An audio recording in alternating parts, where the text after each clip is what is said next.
everyone, welcome back to Liz Sews and the next video in my Disney Bounding in the Bedroom series, where I create lingerie inspired by Disney characters of my youth. Today's video, I'm going to be constructing the set for Cinderella. Now, I had thought about this a little bit more since filming my plans video, and I decided that I really wanted to use this mirror stretch satin in the bottoms of my Cinderella set. And so I was trying to think of a way that I could make them work more cohesively into the entire design.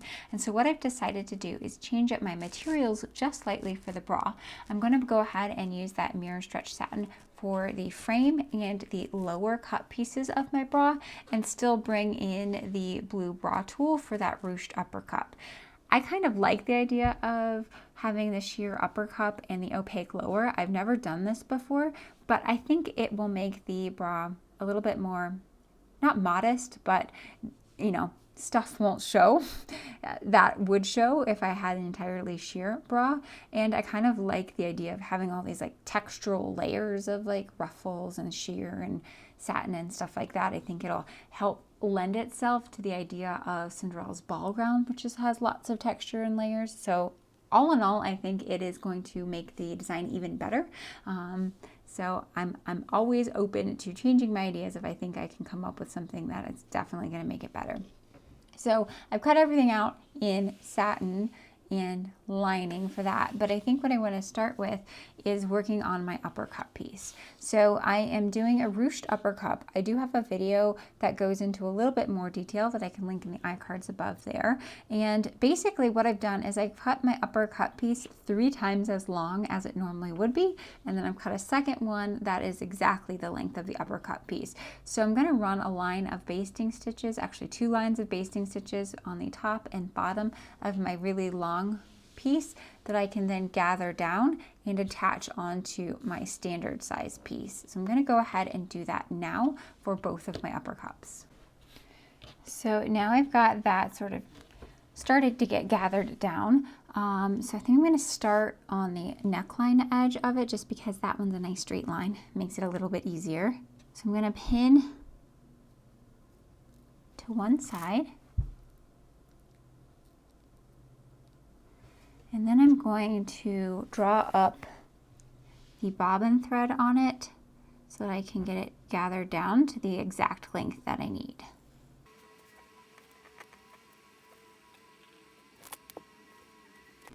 Now that I have the length down to where I need it, I can tie off this other end, and then I can adjust all of my gathers so they are moving evenly across the cup.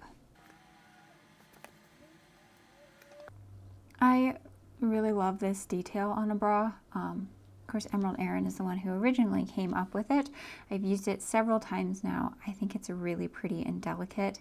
It is a little fiddly and time consuming, but personally, I think it's worth it.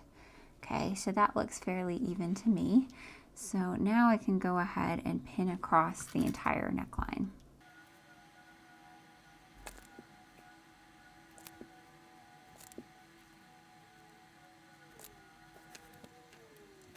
So now that I have that neckline edge gathered up, I can go ahead and finish it off.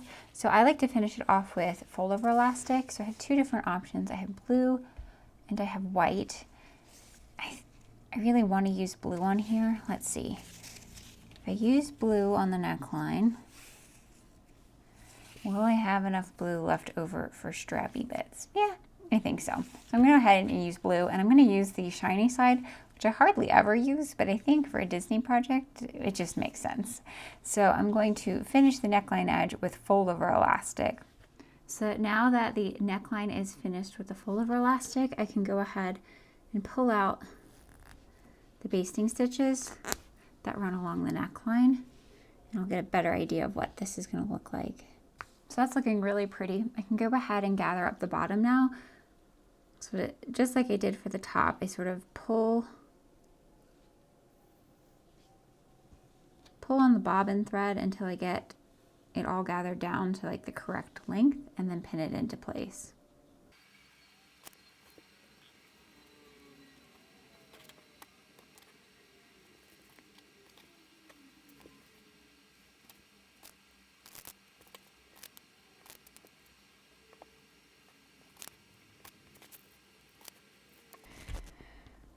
Okay, so now that's all gathered and moved around like it should be.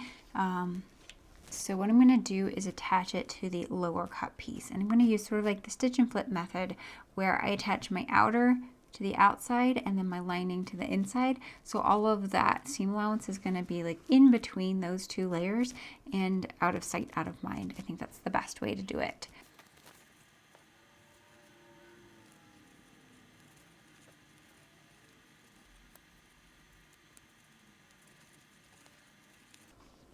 Okay, now with that pinned on, I can flip it over and pin my lining on.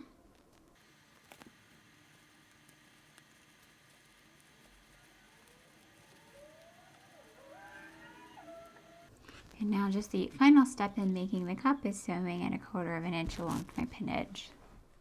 And now I have my first finished cup. I think it looks really cool, and I do like that texture change between the satin and the sheer tulle and all the gathering and stuff like that. So I'm going to go ahead now and repeat that for my second cup. So 2 cups done now, and I can start putting together my frame. My frame has been put together, but before I put my cups into my frame, I want to go ahead and attach these sort of like extra strappy details. So I was going back and forth whether I wanted them to attach to the bridge piece or the cups, and so I put them on my dress form, and I auditioned both versions, and I think that I prefer them attached to the cups. So what I'm going to do is so take the fold over elastic, and looking at the neckline edge on the center front by the bridge, I'm going to fold this over top the elastic that already exists there and up at an angle, and I'm going to sew it with a zigzag stitch so I form my little strappy bits that are going to come up here. But I'm going to have them attached to the cup in the center front there, so then when they set into the bra in the end, they'll be coming, you know, from that section, and I don't have to worry about adding extra rings or anything in the front here. So now they've been attached there, and because I've used a zigzag stitch, it's still really stretchy, so it's going to be able to curve over the bust really easily. I've never done it this way before, but I think I'm going to quite like it. So now that I have that strap attached, I can go ahead and insert my cups into my frame. Cups are in, so now I'm going to start working on the elastics. I cut a Gothic arch in here just, because I thought it would look really nice. I'm not going to worry about the attachment points for the rhinestones until sort of like after the bra. I think it's something I can add in the end. I don't think I have to do it right now. So yeah, just elastics to go. So a lot of progress has been made, and just have the finishing touches now to put into the bra. I really like this Gothic arch. I think it turned out well. I think it adds to that shapeliness to it. So I'm thinking about these little antennas that I'm working with now, and my idea for them is that I put a ring onto the bra. I think I'm going to do like 2 inches of strap and then another ring, and this guy can connect to that second ring up there. And I think that's going to look really, really cool, but I don't want to affix this in permanently until I can try it on and get it exactly the right length that it needs to be, because it, so with something like this, I really want it to lay smoothly across the body. So I need to do it once it's on so that it's at exactly the right length. So I think what I'm going to do is just put in that little short strap, and then the regular strap that comes back around and connects to the back of the bra over here, and put on the hook and eye tape. The bra itself is done, and I really like how this is looking, but of course the pièce de résistance is going to be this little crystal swag along the bottom. As I had mentioned in my plans videos, I do want to make this one removable, so A, I can wash the bra if needed, and B, just makes it more wearable, because this was permanently attached. I definitely would not really be able to wear this bra underneath any sort of clothing and stuff like that. So I have some hooks and eyes that I pulled out from my sewing stash, and so I'm just going to hand sew them in along the edges here, and then the eyes onto the bra at the side seams, so that this can hook on and be fairly secure, but also come off really, really easily. And once I do that, then the bra is finished. And with that, the bra is done. So on the chain here, I did 1 hook and 1 eye. That way, when I remove it, I still can use it as like a necklace. So coming back around on itself. I felt like that was the way to get the most use out of it. So I'm really happy with how this looks. So before I move on to the bottoms though, I have one more detail on the top of the Cinderella outfit. So of course, Cinderella iconically has a little choker, and I thought since this is a lingerie inspired look, I would go ahead and make that choker out of some black strap elastic. So I'm gonna cut 2 pieces of elastic. They're roughly about 9 inches a piece, let's say.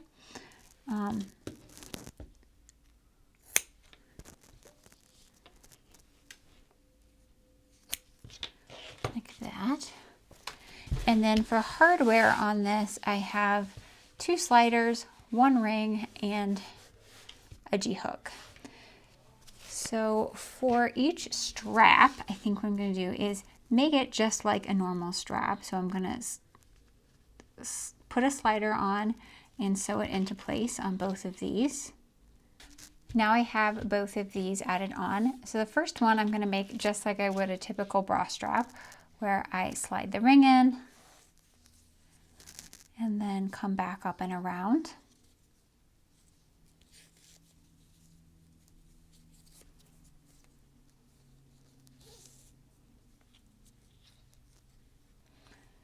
And I'm going to make the second one the same way, except I'm going to share the same ring. So for this guy,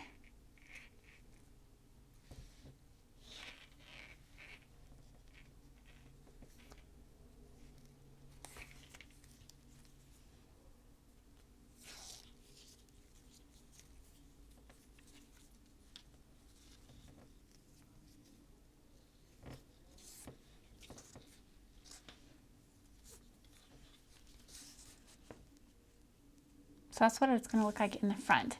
And then for the closure in the back, I'm just going to use a G-hook. So on one side, I'll thread it through the G-hook and sew it down. And then on the other side, I'll just do a loop on this elastic, which can thread into and out of the G-hook. So now my choker is complete. I think it's a really cute little simple project to do. It looks like lingerie, you know, it looks like 2 bra straps, but that's completely okay with me. And I like that it has a little G-hook in the back, so it's much easier to take on and off than trying to like make a larger loop that I can fit over my head. So the ring in the center here, I'm just going to leave as like a decorative detail, but I could also see like if you had a charm or something, you could add it to that ring in the center and it would be really cute. So now with that done, I can go over and do the last part of my Cinderella look, which is the bottoms. Now switching over to the underwear. As I had mentioned in my plans video, I wanted to alter this Eva panty just a little bit so I had a higher cut leg. So what I've done is measure on my body from my waist down to where I wanted the underwear to end, and then I just marked that on to the pattern piece itself. So you can see here I've taken off this little chunk from the front, so I did it from the front first, and then used my front pattern, overlaid it on the back so I knew exactly how long the back needed to be, and then tuck off that chunk as well. So I've just taken a little bit off of both the front and back center pieces, and then I went ahead and measured this distance here and lengthened all of my leg panel pieces as much as I needed to, because obviously this distance is now much longer than it was in the original pattern piece. So lengthened the front and back panel pieces for there, and now I can go ahead and use this pattern. So here it is, the front and back cut out of the satin, and then of course I have all of my leg panels cut out of the dotted mesh, which I think, I mean, to me, this really screams Cinderella. There's something about this combination of materials of the satin and the dotted mesh that just really looks like Cinderella to me. So I'm not going to go into too depth of the construction of this just because it's pretty much identical to the one that I did for Ariel. So all I need to do is attach my folded leg strips to all of 4 of my leg pieces, and then sew up the sides and the gusset and then the waistline. So I'll check back in a couple of times throughout the process, but I'm just not going to go into a lot of detail of doing it because it's something that's already up on my channel. So now I've attached all of the leg bands onto the front and back piece. I'm really excited about this because it really screams Cinderella to me. I think it just looks beautiful. It's just a matter of folding these in half, sewing along the leg, flipping it out, and then top stitching it down. So that's these two done. So now I just need to add the gusset along the front and back section right here and sew up my side seams. Okay, so side seams and gusset are complete. Then the last step to finish up Cinderella is just to take care of the waistband on here. So I was originally thinking of using some of this blue fold over elastic in Sky, but I just don't love how it looks with the satin. So I think I'm gonna go ahead and choose white instead as sort of like a coordinate, and it also pull up the leg details on the bottom. So just covering the top of the waist in the round with fold over elastic, and Cinderella should be done. With the waistline done on the panties, we can now call Cinderella complete. I really love this set. I know I intended it to be more wearable, but I think it has a lot of really special details that I think really make it cute. I love the leg bands on the underwear. I love the bra. I love the choker. If you're enjoying the Disney Bounding in the Bedroom series, make sure you like this video. And if you're not already, make sure you're subscribed and hit that notification bell so you get notified every time I upload new content. I'll see everyone next time. Take care.